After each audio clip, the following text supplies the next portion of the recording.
We're all live. We're live. Session 3 in our 5th seminar of our God and Country series. There for you guys watching us on Facebook, you can get the notes by sending me an email at bill@nyfaithandfreedom.com, and I'll send you a copy of the notes that go along with it. This is the 3rd session of 4 and our 5th seminar of 5. So, all right, here we go. Session number 3. We've been talking about biblical principles for good government.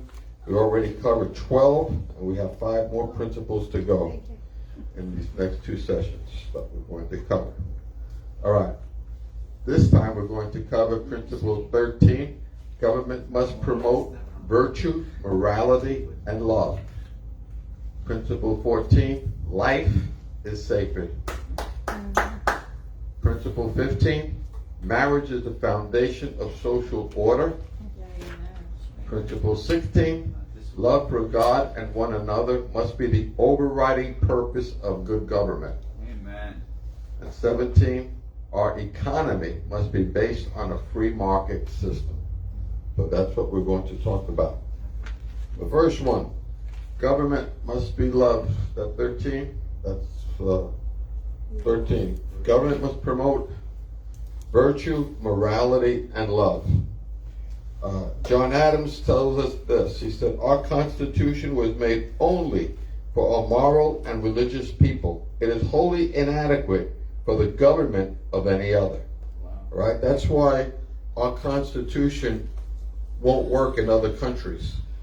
That's why they tried to copy our Constitution in other countries, and it doesn't always work. Because the Constitution isn't what keeps the people together. What keeps the people together is the Constitution written on the hearts of people. Yeah. If it's not written in your hearts, no piece of paper is going to keep a nation together. It's got to be written. And that's my concern. When we get away from the teachings of Christian principles in our schools and in our government, we're going to lose the power to maintain the conditions of our Constitution. So we need to understand that it's about that. Our founders believed that a free people can only thrive if they are self-governing, virtuous people. Virtue derives from morality, and morality derives from religion. And in their minds, Christianity was the best of all known religions to provide a standard of morality that will support liberty. Righteousness, Proverbs 14:34, righteousness exalts a nation, but sin is a reproach to any people. That was one of Frederick Douglass's primary verses that he preached about. He said basically, my whole life, all my politics and all my thinking is based on that idea. That righteousness exalts a nation and sin is a reproach to any people. He goes, that's the sum law of my politics and everything else. And that's so true. While we are zealously performing the duties of good citizens and soldiers, we certainly ought not to be inattentive to the higher duties of religion. To the distinguished character of patriot, it should be our highest glory to add the more distinguished character of a Christian, the writings of Washington. Okay? So he's saying it's more important to be a good Christian than it is to be a good citizen. And their idea was that you can't be a good citizen unless you're first a good Christian. That was their idea. Noah Webster.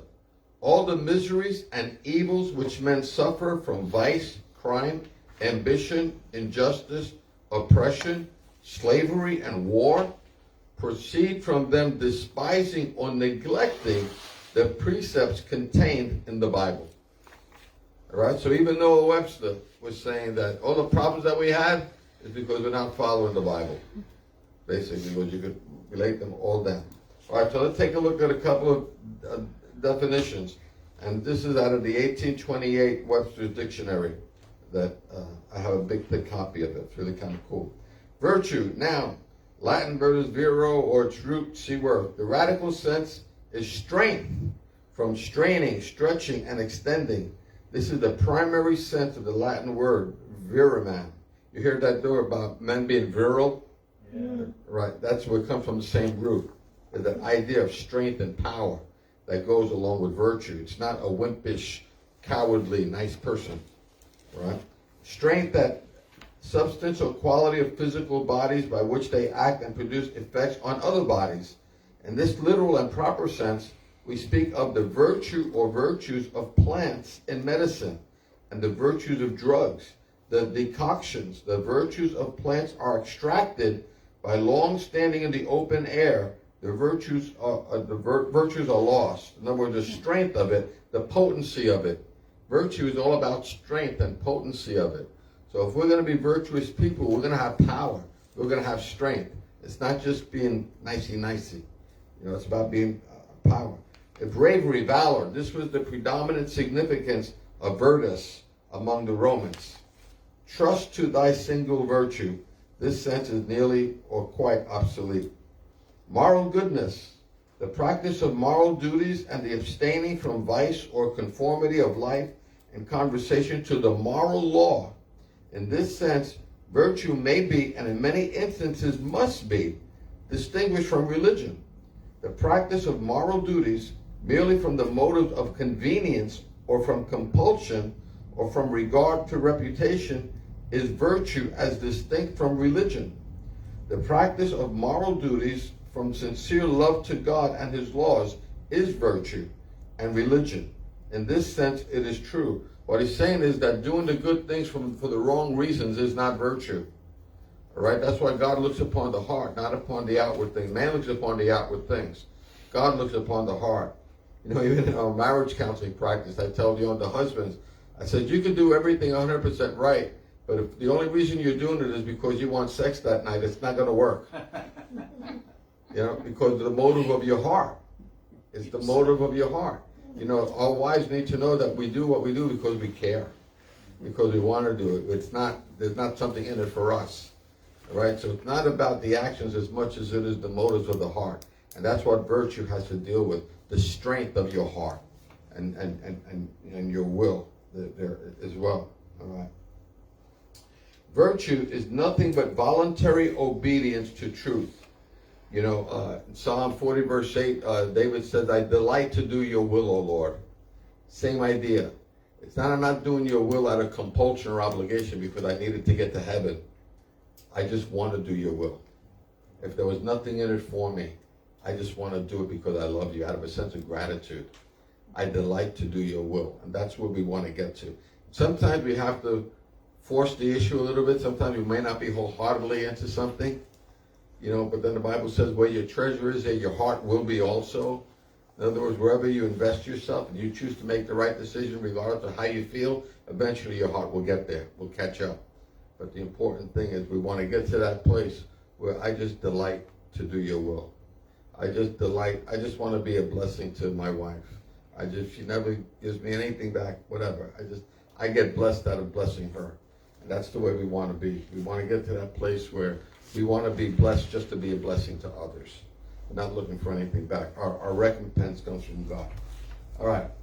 So that's what virtue is all about. Getting to that place, having that strength of character that you just want to do the right thing because it's the right thing, and that you develop strength and all that. And when you're standing for righteousness, there's no one can shake you.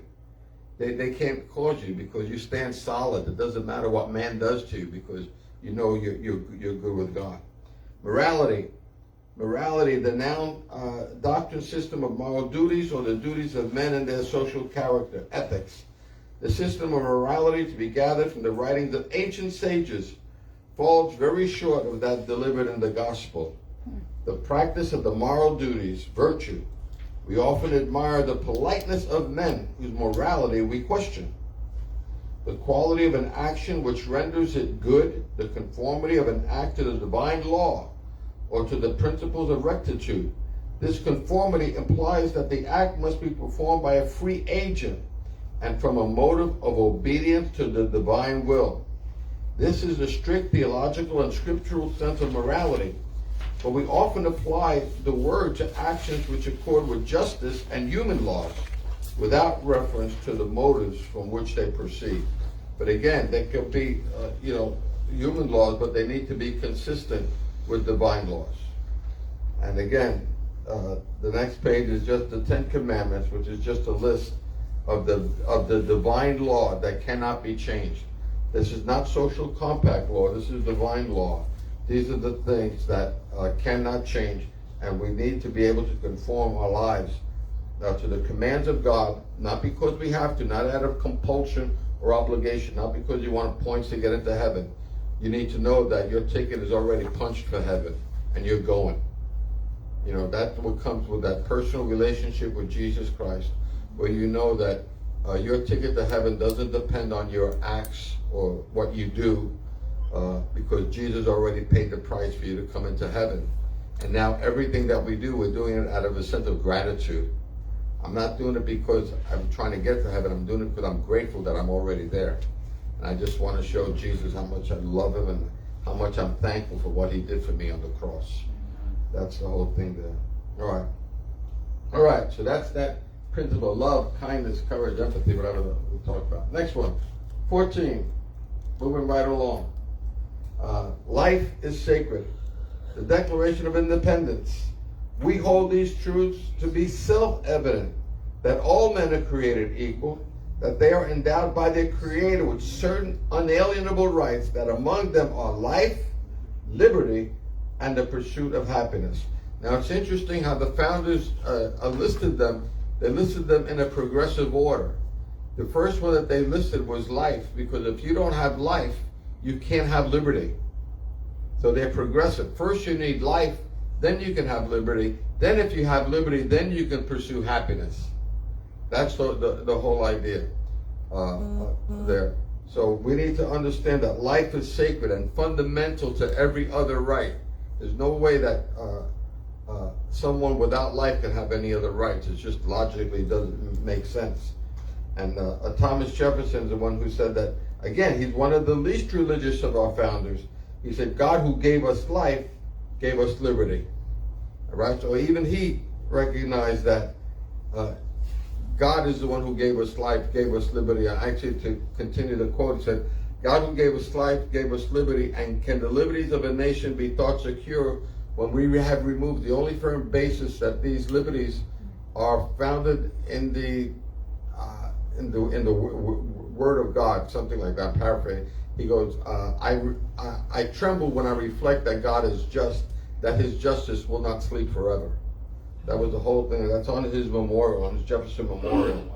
There, we talked about that. So that's really, and again, that's one of the least of the religious ones. So anyone who takes the life of a human being, according to Leviticus 24:17, is to be put to death. All right, because life is sacred. You don't mess with life. Again, we talked about that. And in Proverbs 24:11 through 12, it says, rescue those who are being led away to death. Hold back those staggering towards slaughter. If you say, but we knew nothing about this, does not he who weighs the heart perceive it? Does not he who puts guards in your life know it? While he will not repay everyone according to what they have done? What he's saying there, don't give me that excuse that you didn't know. That's what he's saying. He goes, you knew. Again, God knows the heart. God doesn't look at the outward things. God looks upon the heart. And if you knew that somebody was going to their death and you didn't do anything about it, and you thought you just stay out of trouble, get away with it, God, you'll be held account for that. Because God is calling us to value the gift of life.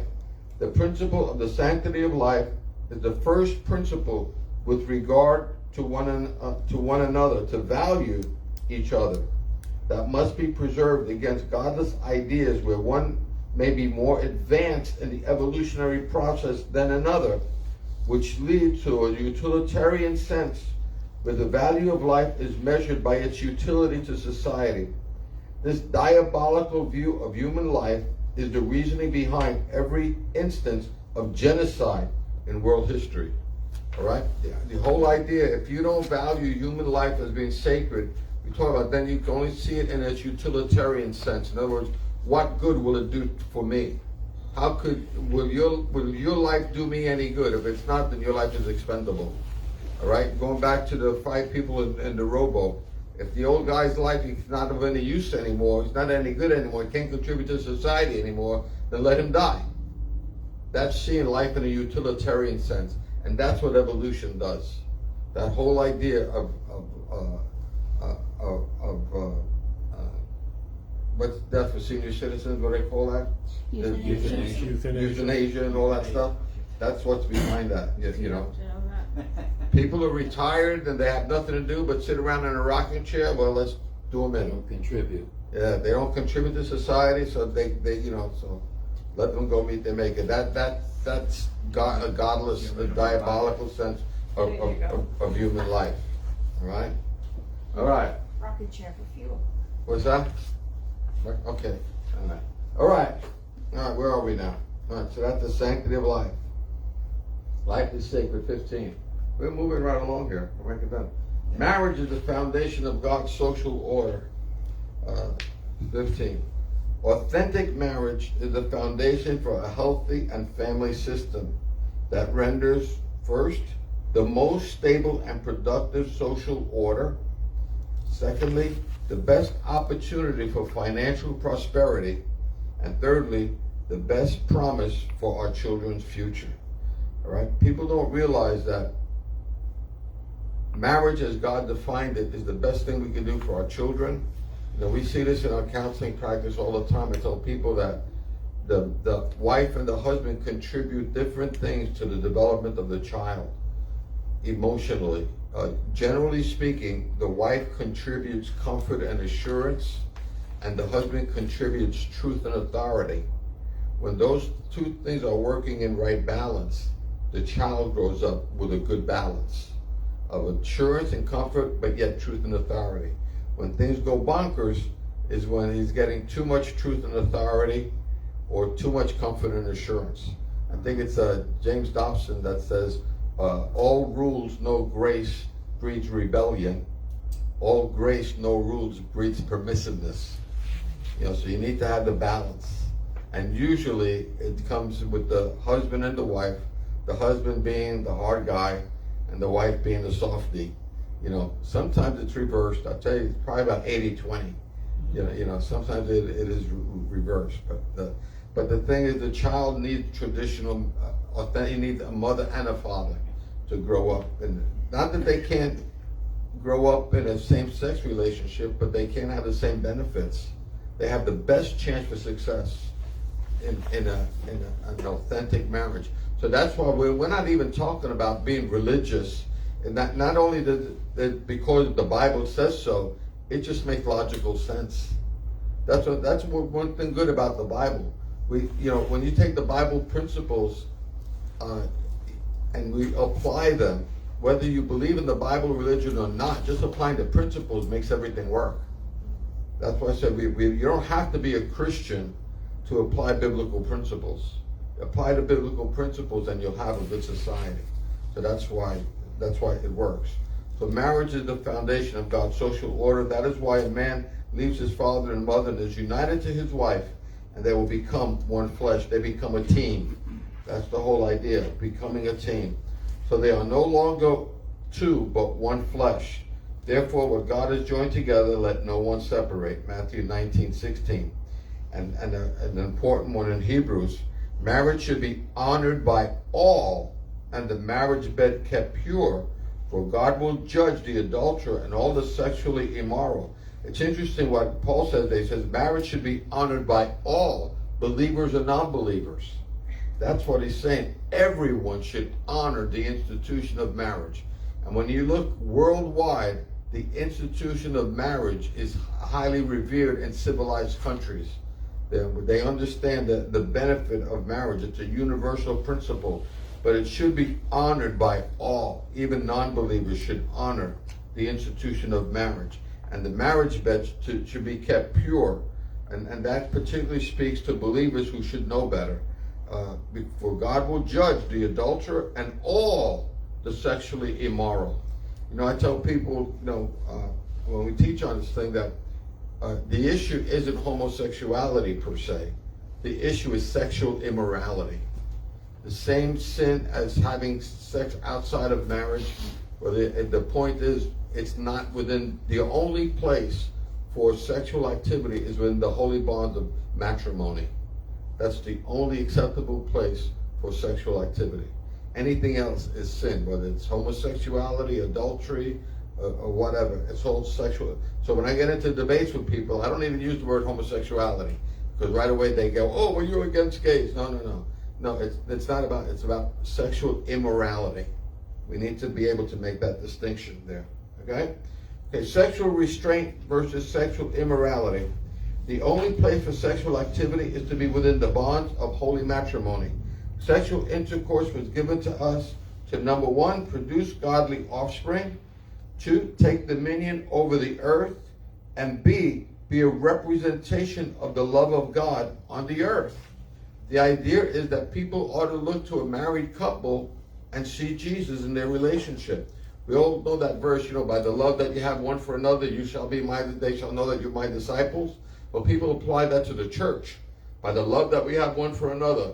Well, how about when we go home, how do we treat each other? Okay, sometimes we're really good at preaching that in church and living in church, but then how do we do that at home, in the marriage? That's where it really, really counts. By the love that we have one for another. That's, in a sense, that's kind of where your spiritual maturity is at. If you want to measure your spiritual maturity, don't measure it by how well you know your Bible or how often you go to church. Measure it by how you treat your spouse. That's basically a good measure. Anyway. All right. For out of the heart come evil thoughts, murder, adultery, sexual immorality. There we go again with that word. Theft, false testimony, and slander. Again, all those things are involved in those things that keep us from heaven. You say food for the stomach and the stomach for food, and God will destroy them both. The body, however, is not meant for sexual immorality, but for the Lord, and the Lord for the body.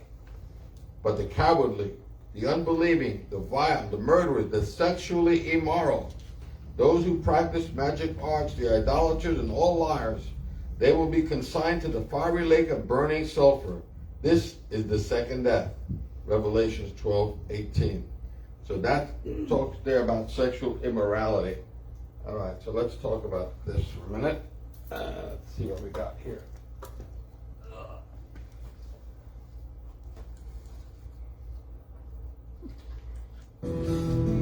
This week, the week of February 7th through the 14th, is the observance of National Marriage Week, ending on Valentine's Day. So let's talk about marriage and why we must defend authentic marriage. Hi, I'm Reverend Bill Banuchi, the Executive Director of the New York State Faith and Freedom Coalition. Now, we know marriage is under attack, and people of faith have the responsibility to guard and to protect it. That's why we must be educated on the issue. It was Thomas Jefferson who told us that if a people expect to be ignorant and free, they expect what never was and never will be. Let us not be counted among those. Let's learn. Marriage, defined as the union of one man and one woman, unrelated by blood, is the most foundational building block of a civilized society. Now, why should it matter to Americans? Well, marriage is the primary institution proven throughout history to be the very best structure for the proper ordering of society. Before the Jewish law brought marriage, monogamy, into society, humankind knew no restraints on sexuality. Since then, monogamous marriage has been universally adopted, the universally adopted standard by almost every nation and every major religion. Though marriage has always been naturally ingrained into the human social DNA, it was actually first used primarily to bring economic and social stability.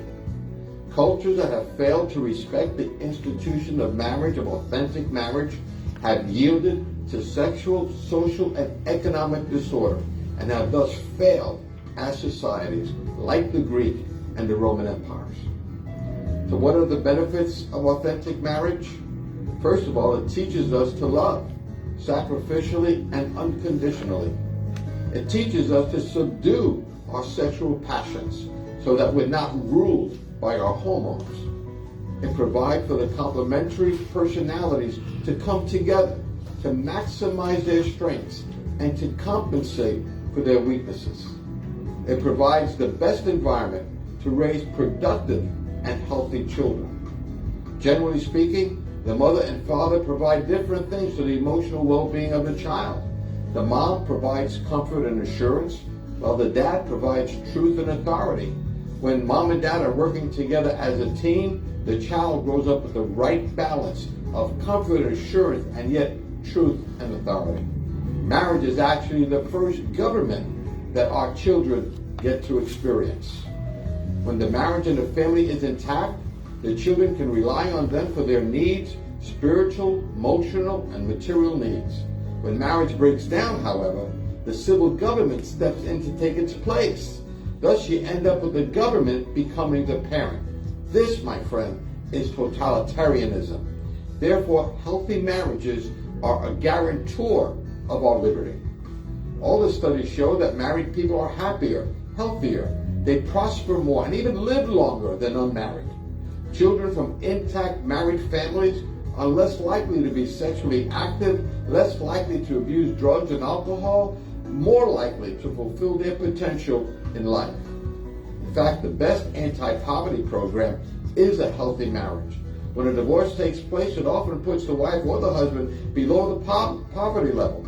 Protecting marriage even makes economic good sense. The book, Marriage and Caste in America by Kay Heimowitz, who is not a Christian, and she approaches the issue from a totally secular perspective, demonstrates how the breakdown of marriage has created a permanent underclass in this country. Now, why should it matter to Christians? The entire Bible is about marriage, from the book of Genesis all the way to the marriage supper of the Lamb in Revelation. It is the primary human institution given by God to demonstrate here on earth the very love of God. Vows to one another reflect our vow to God. When we say, I do, for better or for worse, as long as we both shall live, that's really, it speaks of a total commitment of the total person for the total life. That is what a commitment to God is to be. And we get to see it in the gift of holy matrimony. The fullness of God is reflected in the oneness of a man and a woman together. Neither man nor woman by themselves can reflect the fullness of God's creation in humanity. The fullness of God's human creation is seen when man and woman are joined into one. That's why the scriptures tell us, for this reason will a man leave his father and mother and be united to his wife, and the two shall become one flesh. That is the picture of the fullness of God's human creation. It's where we learn to love. It's like God puts a man and a woman into a test tube and shakes it up, and he wants to see love come out. That's where the rubber meets the road, so to speak. That's why it's so often so challenging. God has entrusted to us the very stewardship of the most sacred institution he has ever given to mankind, the institution of holy matrimony. For the sake of coming generations, our posterity, and God's glory, we must fight to preserve the institution of marriage as God himself has defined it, the union of one man and one woman. Calling the moon the sun doesn't make it so. Calling a same-sex relationship marriage will never make it so. We must stand up and even fight for truth to be restored in this one nation under God. Remember what Jesus said about marriage when he said, what God has joined together, let man not separate. In other words, don't mess with marriage. Work to preserve your own marriage. Then work to preserve the institution of marriage in this one nation under God. You know, it was George Washington who reminded us when he said, the propitious smiles of heaven can never be expected on a nation that disregards the eternal rules of order and right, which heaven itself has ordained. So in order to continue to enjoy the propitious smiles of heaven, in order to continue to learn to love, in order to raise a healthy and godly generation of Americans, we must protect and defend the institution of holy matrimony, authentic marriage. So may God bless you, may God bless your marriage, and let's continue to pray like it all depends on God, and work like it all depends on us until we see this nation once again bless God. Now we invite you to come and join us on our website at www.nyfaithandfreedom.com. Sign up for our YouTube channel. Look us up, New York Faith and Freedom Coalition. Get on our Facebook page. Find us there as well. And we certainly invite you to come and join us, attend our meetings, and support us however you can. Take care, and God bless. So that was a little thing that we did on marriage a while back. A little teaching for people who don't know what marriage is supposed to be all about. They can know. All right. Okay. So where are we now? Integrity defined. When everything is all together in right order. We want to be people of integrity there. And again, when you talk about being people of integrity, this all goes back under the idea of marriage and family. Everything is together in right order. Our families are in right order. We're people of integrity. Like I said, what you see on the outside is what's the same as on the inside. Wholeness, entireness, unbroken state. The Constitution of the U.S. state guarantees to each state the integrity of its territories. Everything's all together. The contracting parties guarantee the integrity of the empire. The entire unimpaired state of anything, particularly of the mind, moral soundness of purity, incorruptness, unrightness, honesty, integrity, comprehends the whole moral character, but has a special reference to uprightness in mutual dealings, transfers of property, agencies for others. The moral and grandeur of independent integrity is the sublimest thing in nature, before which the pomp of Eastern magnificence and the splendor of conquest are odious as well. This is all out of the 1828 dictionary, by the way. So about purity, genuine, unadulterated, unimpaired state.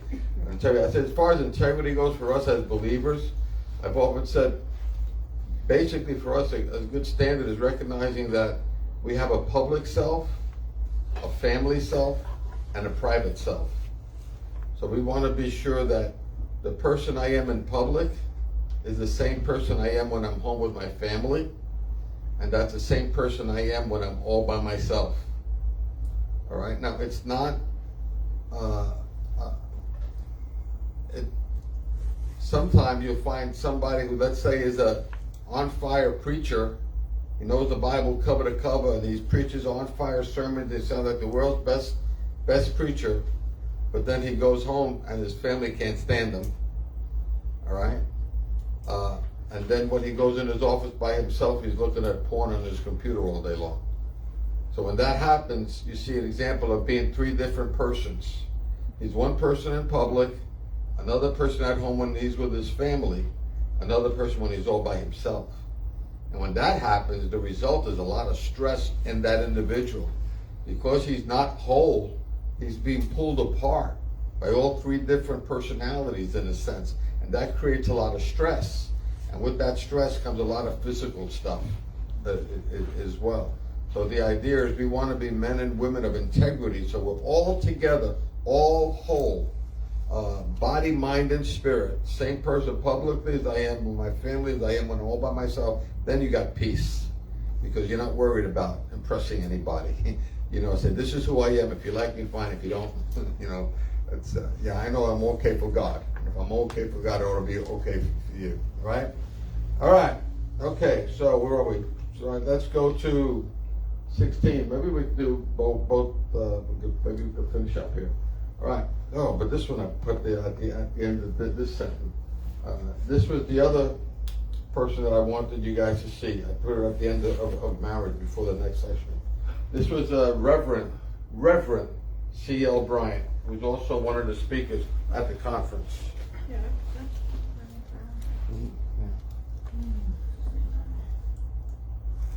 Please welcome radio and television host C.L. Bryant. See, she didn't even say Reverend. He's a Reverend.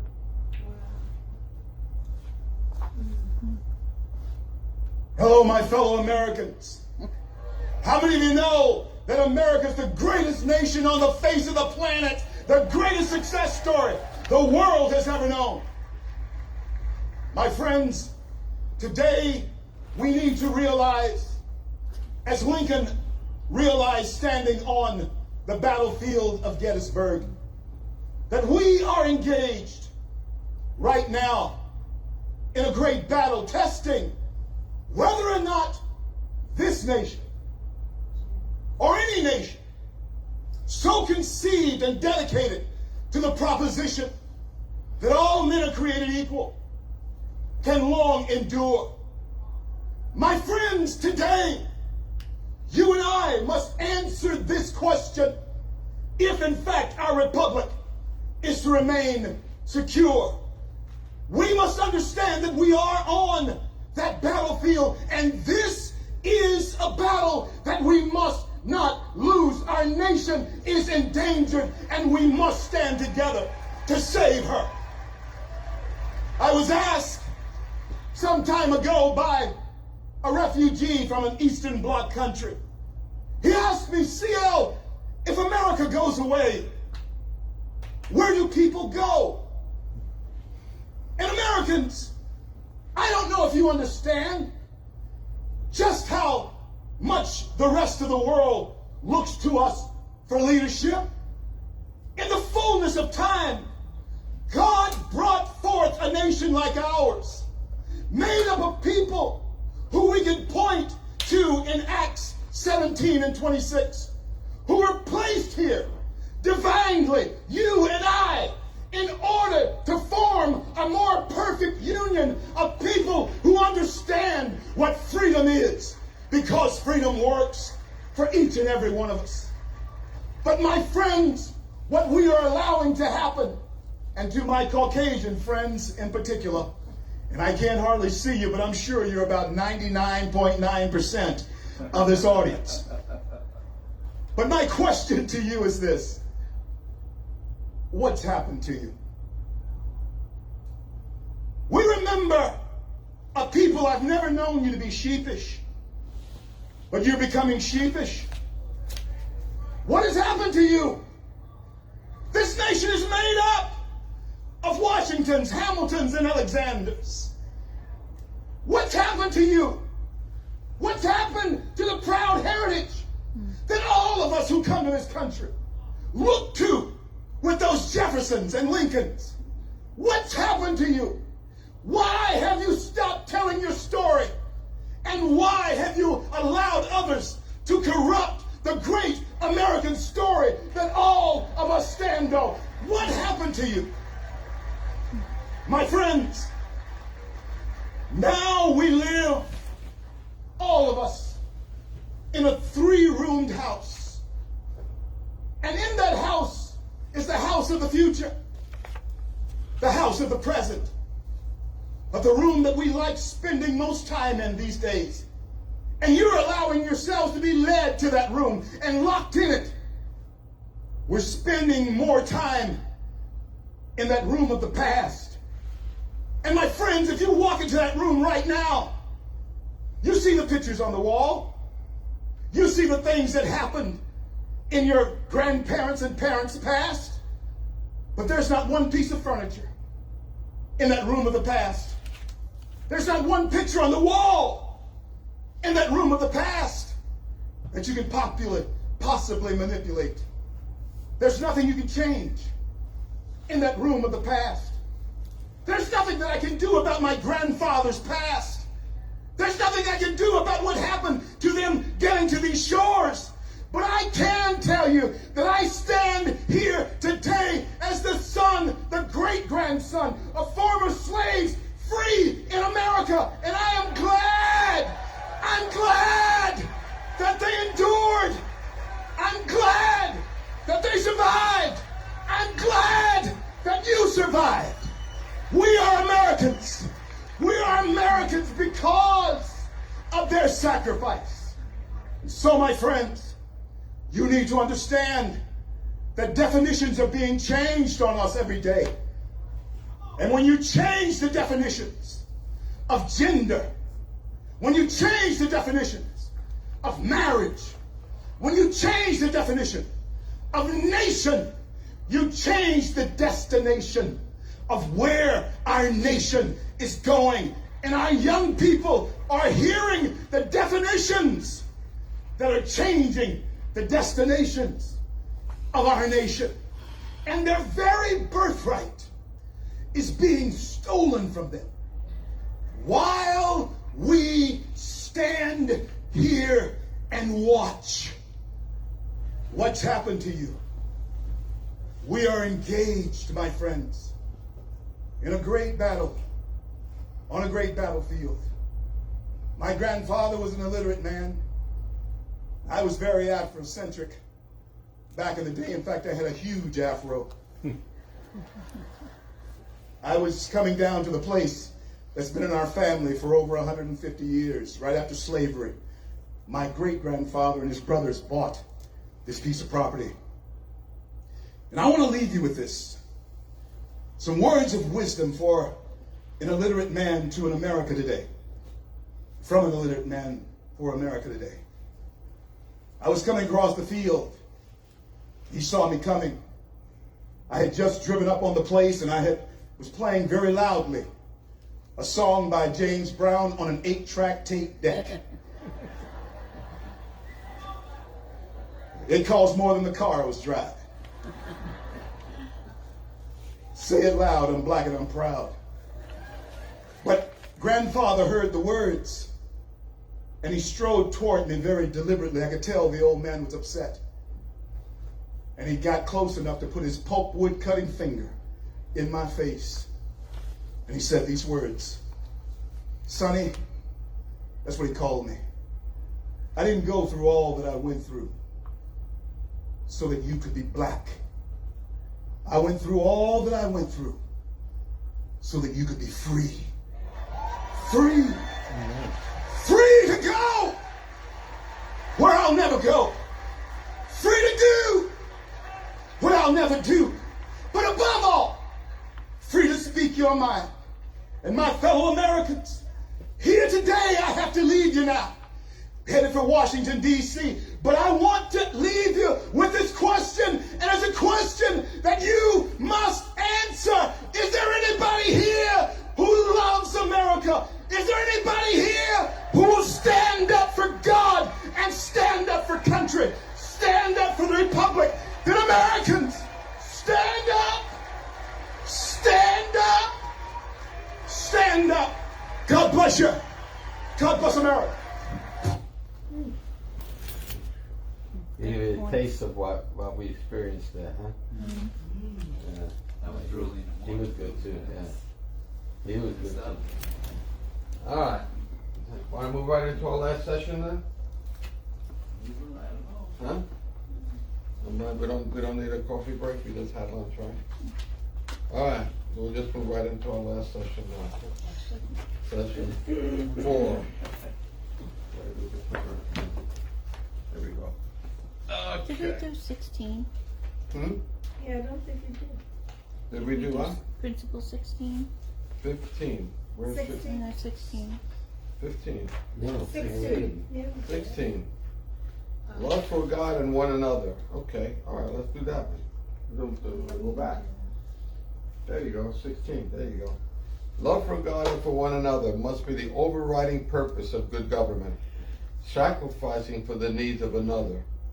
Again, that's what love is. I've often said that love is not an emotion, and God didn't leave it to us to figure out what love is. I can crack up with all those little, sort of little cartoons about what love is in the newspapers, like a gazillion different little what love is. Yeah. The idea is like nobody really knows what love is, so these are all little ideas about what it can. Well, that's really baloney, because we know what love is. All you have to do is go to the cross, and there we see what love is. Love, by definition, is sacrificing for the needs of another. It's not sacrificing for the wants of another. That's being a doormat. That's not the deal. It's sacrificing for the needs of another. That's what love is. To the extent that we're doing that, we're loving them. To the extent that we're not loving them, no matter what we say or feel, or no matter where our emotions are. But love is very specific, and I just put the 3 words there that translate into the word love for us. In the original Greek, it's a lot more developed, the language, than ours is. and we translate all these words into the words love. One is eros, which is really more lust. There, phileo, the city of Philadelphia is named after that, the city of brotherly love. So phileo love means a brotherly, familial kind of love. And then agape love, that's the love that we see on the cross. That's sacrificing for the needs of another person. That's the whole deal that we want. And that's the love that we're called to demonstrate, the love for God, the love for country, being willing to sacrifice for the needs of others. That's what love is. All right. So, I put there rule number 1. It's not about you. Again, a lot of these things, principles all apply to our marriage counseling, but it's really all the same thing. It's about relationships. So rule number 1, it's not about you. Okay? If you have marriage, I tell husbands and wives, when they come in the room, I tell them, rule number 1, it's not about you. And that's exactly the opposite of what they get in secular counseling. In secular counseling, they say it's all about you. You've got to do what's going to make you happy. And that doesn't work. Okay? This doesn't work. Luke 9:23, then he said to them all, whoever wants to be my disciple must deny themselves and take up their cross daily and follow me. Again, that's first base. If you don't get to that first base, you're not going to get to second. John 15:13, greater love has no one than this, to lay down his life for one's friends. And that's what Jesus did for us. He gave up his life for us. For God so loved the world that he gave his only begotten Son, that whoever would believe in him would not perish but have everlasting life. So love isn't a mystery. Love is very specific. And the Bible instructs us exactly how to love. So that's principle number 16. Love for God and love for one another needs to be the overriding purpose for good government. So whenever we look at principles in government, you have to think of yourself, who's being benefited by those principles? Is it really love for people, or is it somebody else's personal interests that they have in mind? Everything we need to do has to come out of a motive of love. Love for God first, because actually God is love. Without God, we don't have it for each other. All we have is mutual use. We could use each other to meet our mutual needs, but it's not the love of God. All right. Okay. So that's 16. So now we go to 17, and this is we just did see Brian. 17. This is. I'm going to talk the last session we're going to talk about. So we'll actually get done early. Oh wow, really early. Anyway. Principle 17, our economy must be based on a Christ-centered free market system. The idea is that God owns it all. Psalm 24:1 says, the earth is the Lord and everything in it and everyone in it. It all belongs to God. We own nothing. He allowed us to be managers, to be good stewards of his property, but he owns it all. Jesus teaches us economics. It's interesting to see how much Jesus talks about money. He discussed the topic of money more often than he spoke of faith and prayer combined. Jesus typically taught in parables. 11 of his 40 parables were about money, or used money as a way to teach us spiritual truths. Stewardship.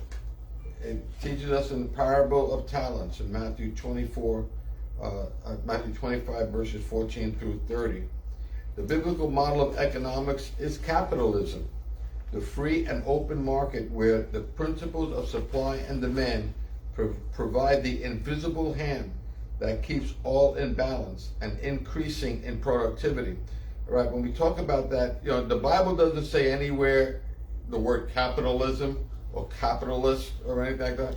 But when you look throughout the Bible, you see people freely purchasing property, purchasing land, making bargains, doing things. There's that sense of freedom. People transferring property with each other freely. That's what capitalism is. So even though capitalism isn't listed in the Bible anywhere, the method of economy that we see in the Bible is the capitalistic system. There's no central government, controlling everything. Caesar wasn't there giving out the money. and supporting the people. The invisible hand, and see that the invisible hand is an economic concept that describes the unintended greater social benefits and public good brought about by individuals acting in their own self-interests. The concept was first introduced by Adam Smith in the Theory of Moral Sentiments, written in 1759. According to Smith, it is literally divine providence, that is the hand of God, that works to make things happen. So his idea was that it's the hand of God keeping everything in balance as we're freely transferring property and we're freely looking to exchange goods with one another. It's the hand of God, the invisible hand, that keeps everything in balance. Capitalism is the uneven distribution of prosperity, while socialism is the equal distribution of poverty. All right, that's a good contrast between both of them. And then I put in parentheses there, except for those few in power. That's what happens. They don't experience poverty because they have all the money. They keep the money for themselves. That's where human nature comes in. We talked earlier this morning about the liberalism thinking people are basically good and just getting the systems right. That's why they believe in socialism, that if you get the system right, everything will be fine. But we know that because human nature is evil, if you got all the institutions, the socialistic institutions right, human nature is going to take over, and those who are in power are going to take all the wealth for themselves. That's why whenever you see a socialist country, you have a few people are totally wealthy, everybody else starves, because human nature takes over there. All right. E, a controlled economy has the effect of stifling productivity and steering wealth into the hands of the few in power, while the masses are reduced to poverty. That's exactly what we're talking about. The spirit of the economic system described in the Bible could be summarized by saying this: make as much as you can, give as much as you can, and save as much as you can. That's a good philosophy for handling your finances. That's basically what the Bible teaches, in a sense. What does the Bible say about economics? Matthew 6:33, but seek first his kingdom and his righteousness, and all these other things will be added to you. Deuteronomy 8:18, but remember the Lord your God, for it is he who gives you the ability to produce wealth, and so confirms his covenant, which he swore to your ancestors as it is today. Understand this, it says, remember the Lord. It's not he who gives you the wealth, it's he who gives you the ability to gain wealth. It's still up to us to work and to earn that wealth. Why? Thus establishing his covenant. We talked earlier today about being a covenant people. Everything that comes out of the Western civilization comes out of the concept of covenant. And when we remember the Lord our God, who gives us the ability to gain wealth, we're reestablishing, reaffirming his covenant principles in our own culture. 1 Thessalonians 4:11-12. And to aspire to live quietly and to mind your own affairs and to work with your hands as we instructed you, so that you may walk properly before outsiders and be dependent on no one. Right? That's the goal. That should be the goal of the Christians, that we don't want to be dependent on anyone. We want to be self-sufficient. As God provides us the ability to gain wealth, it's still up to us to gain the wealth. Nowhere is it the job of the government to provide for the people. Nowhere at all. Ecclesiastes 5:18-20.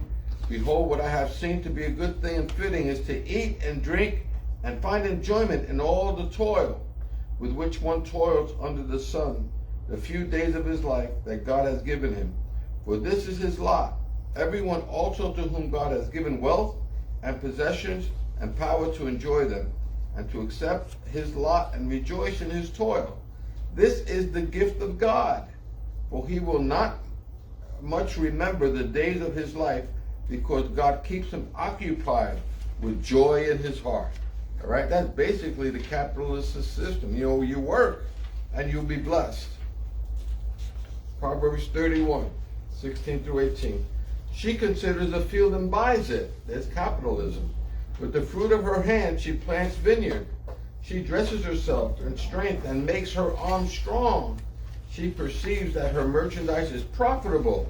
Her lamp does not go out at night. All right, there you're talking about the a virtuous woman.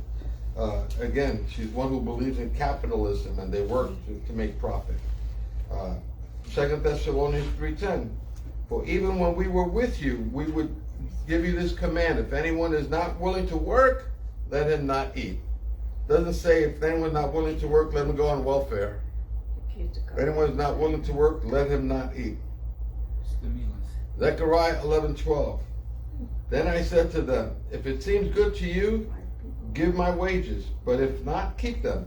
And they weighed out as many wages, 30 pieces of silver. Again, all about working for income. The soul of the sluggard, Proverbs 13:4, craves and gets nothing, while the soul of the diligent is richly supplied. 1 Corinthians 9:7. Who serves as a soldier at his own expense? Who plants a vineyard without eating any of its fruit? Or who tends a flock without getting some of the milk? Then you got Proverbs 14:23. In all toil there is profit, but mere talk tends only to poverty. All right? Again, so throughout the scriptures, and I'm not going to go through all the rest of them, but I got them listed there for you there. It's all about our capitalistic systems. Socialism is demonic, because socialism is about government control. It takes away your freedom. And I think it was what, Bush Sr., I think it was, that said that any government big enough to give you everything you need is big enough to take away everything you've got. You know, so that's why we need to resist anything that turns toward concentrating power in central government. And we need to continue to promote capitalism there as well. All right? So that's our system. And that's going to end up with one little video here, and then we'll kind of have questions or answers or what have you.